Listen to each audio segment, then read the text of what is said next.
j'espère que tout se passe bien pour vous. Aujourd'hui, nous allons continuer dans notre série sur l'adorateur authentique. Et je vais vous parler un peu de ce fait d'entrer en dialogue avec Dieu. Cela fait partie de notre intimité, de notre communion avec notre Seigneur. Il vous est déjà arrivé d'avoir quelqu'un en ligne ou en face de vous, et vous échangez, vous êtes dans une conversation, mais cette personne ne vous laisse pas poser un mot. Je me demande si parfois le Seigneur nous voit comme ça, parce qu'on a hâte de prier, on a hâte de s'exprimer, on a hâte de tout dire, on parle sans cesse, et lui, il veut dire quelque chose. Est-ce qu'on lui donne l'occasion de nous parler? Ou est-ce que c'est plutôt un monologue au lieu d'être un dialogue? Je me pose la question parce que dès le départ, nous voyons que Dieu avait du mal à capter l'attention de son peuple. Ses premiers mots à Israël, Shema. Écoute Israël, je suis l'Éternel, ton Dieu, le seul vrai Dieu. Peut-être parfois le Seigneur est en train de nous dire, écoutez mes enfants, écoute mon fils, écoute ma fille, j'ai quelque chose à te dire aussi. Vous savez, la force et la profondeur d'une vraie relation intime et authentique est justement dans cette action d'écouter et d'échanger. C'est pour ça que je dis dialogue. Notre communion avec Dieu agit dans les deux sens. Dieu n'est pas silencieux, mes amis. Il a quelque chose à partager avec nous. Il a toujours quelque chose à déposer dans nos cœurs. Mais si nous nous approchons de lui juste pour prier notre liste de prières et faire connaître nos demandes, ça se trouve qu'il n'a pas l'occasion de nous chuchoter dans le cœur. Il a vécu cela assez souvent avec son peuple d'Israël. Dans le psaume 95, nous voyons le lien entre l'adoration du peuple et l'écoute du peuple. Parce que du verset 6 à 8, nous pourrons lire comment Dieu appelle ses enfants. Venez, prosternez-vous, inclinez-vous devant moi. Mettons-nous à genoux, disait le psaumiste, invitant le peuple d'adorer l'Éternel.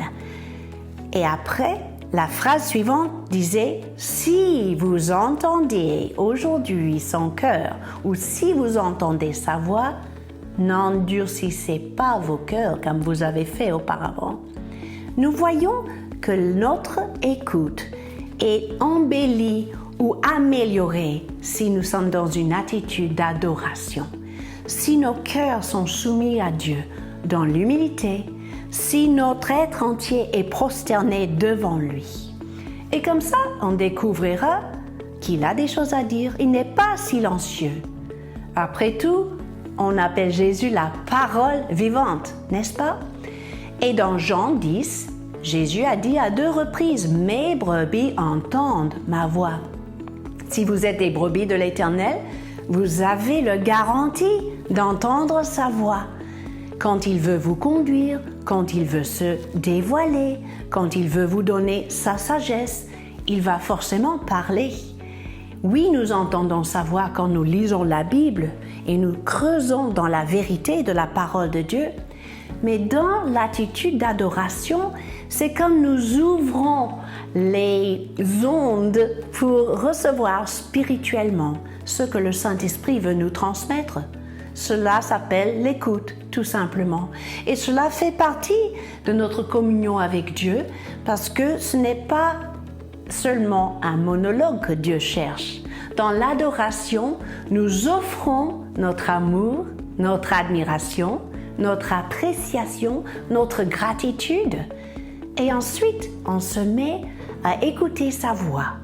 Quand il veut nous parler, il ne va pas faire sonner la trompette dans le ciel.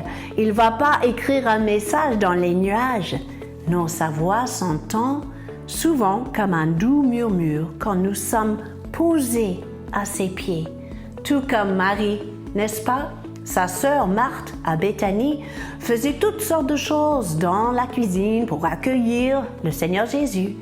Mais la Bible nous dit en Luc 10, 38 à 42 que Marie était assise. Elle était à l'écoute du Maître.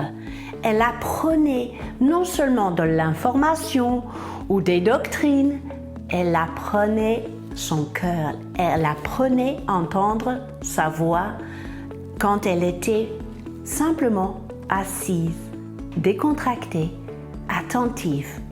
Cela fait partie de notre relation avec le Seigneur et c'est une partie très importante à ne pas oublier, à ne pas négliger, mais à mettre en pratique tous les jours de nos vies.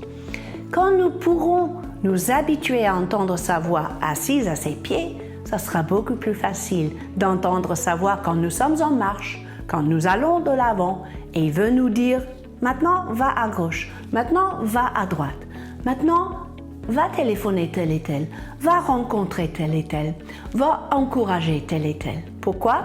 Parce que nous avons reconnu sa voix déjà dans le lieu qui est calme et paisible. Et nous aurons l'occasion d'entendre sa voix dans des lieux un peu plus mouvementés. C'est une question de développer l'écoute et d'entrer pleinement dans le dialogue avec l'Éternel notre Dieu. Laissez-moi vous encourager dans ce domaine cette semaine. Faites votre tout pour rester à l'écoute de sa voix et commencez par l'adoration authentique.